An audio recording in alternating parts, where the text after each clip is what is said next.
Hello, my beautiful bearded friends. So today we're going to talk about why your beard forks in the middle. We're going to go over the causes and what you can do about it.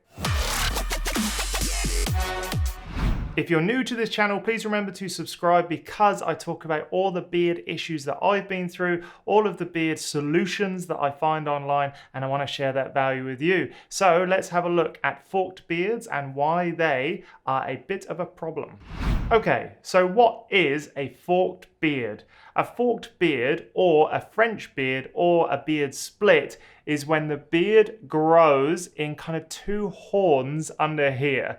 And I think people generally get this effect when their beard is a little bit longer.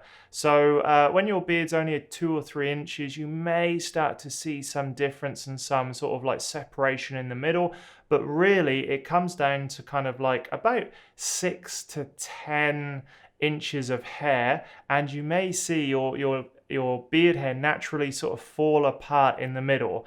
Now, the thing is that this used to be a style, a popular style in France. So they called it the French fork. And you still see some people with it today. So it's not necessarily the end of the world or a bad thing.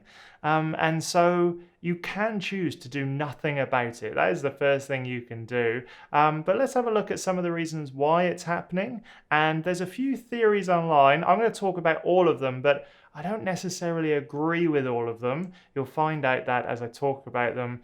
So yeah, let's find out, why do they happen? Our first one is our favorite friend, genetics.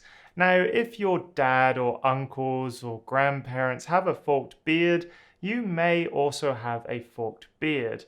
There's not much you can do about your genetics. Actually, I don't think there's anything you can do about your genetics until CRISPR-Cas9, the gene editing tool, becomes a thing.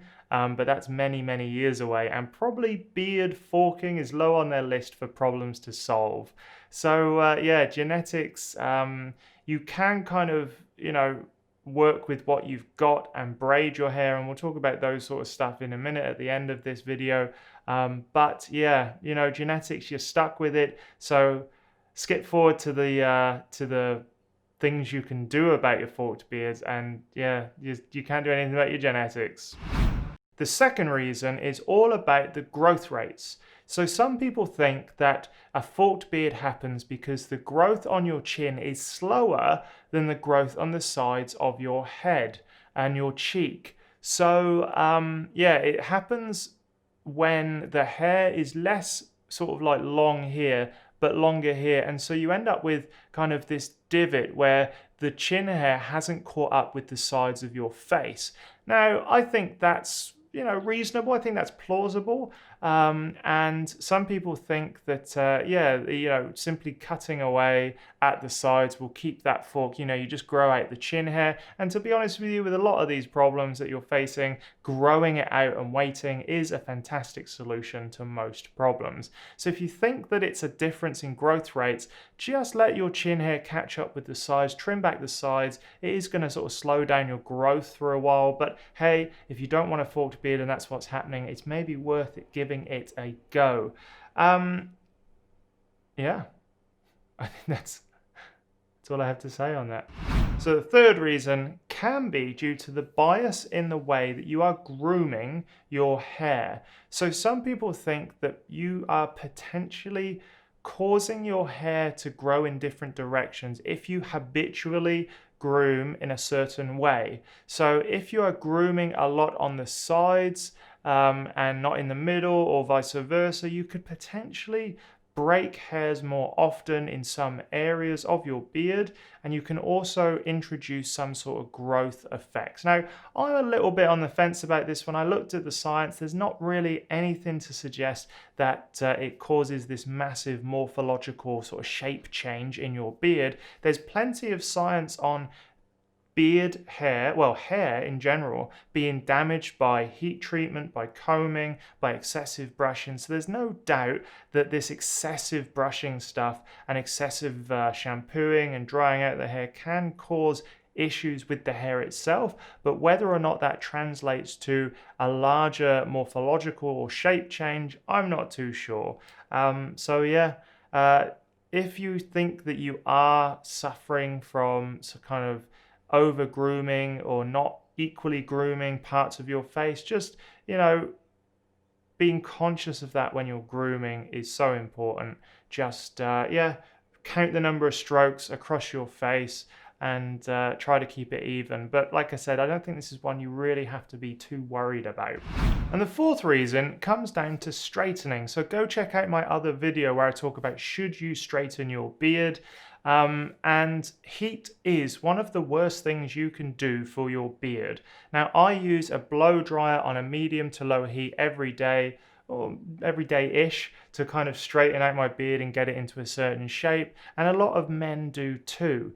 But if you are excessively grooming or straightening your beard, you can actually damage the beard a lot. You can dry it out. It will never recover from excessive heat treatment. I've even found a study where if you have got malfunctioning straighteners or hair dryers, you can introduce little air bubbles into your hair, which is gas, and that can cause all kinks and stuff.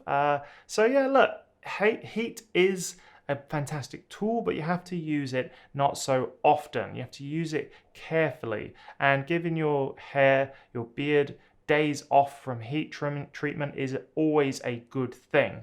Now, if you think that you are damaging your hair through heat treatment, or you're introducing some sort of bias, what I'd recommend is you just stop straightening your hair. You can use a blow dryer to kind of tame it, but this excessive use of hair straighteners or those combs with the heat treatment in it, maybe just lay off that and see if your beard fork gets any better. So the question is, what can you do about it? I scoured the internet, I looked at the science, I looked at the peer-reviewed papers, and to be honest with you, there's not much you can do other than trying to force your beard together. So here are the 3 ways that I think could work. The first one is a hair braid. So if you are finding that it's forking, you can decide to braid, and that's where you kind of overlap 3 strands of hair down the middle. Now, you don't have to keep that in all day, but what you can do is wash your hair in the morning, braid it together, let it dry, and then blow dry it just to see if you can force that hair together. So that's a really forceful way of kind of forcing the hairs together, and you can also keep them there all day. There's no such thing as a bad beard ponytail. I don't often see men wearing them, but if you've got a little Viking one or a couple of Viking ones going on, I think that's kind of cool. So yeah, beard braids, give it a go. The second way is a beard wax with a very strong wax component. And so I create my own DIY beard balm. Go check that out. It has 50% beeswax, 50% shea butter. And the reason I use so much beard wax or beeswax in it is because I live in a hot climate and I need the kind of extra wax in there. Otherwise the shea butter just melts and it just kind of loses all of its holding power. So yeah, using a beard balm or wax with a 50% or more wax component, not so that you can scoop it out of your finger, but one where you need a tool to kind of dig it out. That's the sort of one we're looking for. And you can also use a mustache wax. You know those fancy mustaches that curl up at the end, and they're held in place with nothing more than wax. So you can use a mustache wax, a firm and strong hold mustache wax on the front of your beard to see if you can hold that together. And I think that would be enough. The strength is there, and you may have to reapply it a couple times a day, but overall I think that is a great way of holding your beard with products. And the third way is very much like the beard braid, but without as much effort, which is a beard ponytail. So you literally just grab this bit, put an elastic band or a hairband around it, and just kind of force it together. Once again, you can do it after you get out of a shower. You can hold it in as it dries, and then you can remove it, blow dry it straight. But really it is just about training those hairs into shape. And yeah, there's really not too many other ways that I saw that can really help. So if you've got something, a trick that you found works really well, go put it in the comments and let's share that information, because having a forked beard is surprisingly common, and there isn't too much information out there that can help. So there we have it. There's everything you need to know about a forked beard. Let me know in the comments what you would add to that list and any information you have about a forked beard and how you deal with it, and I shall see you in the next video. If you're new to this channel, please remember to subscribe and hit that bell notification. If this video was helpful for you, please remember to give it a thumbs up and all of that YouTube algorithm stuff, because that helps me a lot, and I really want to help every beard grower out there not make the same mistakes I did, and make sure that everyone with a beard is happy with their beard. There we are. See you soon.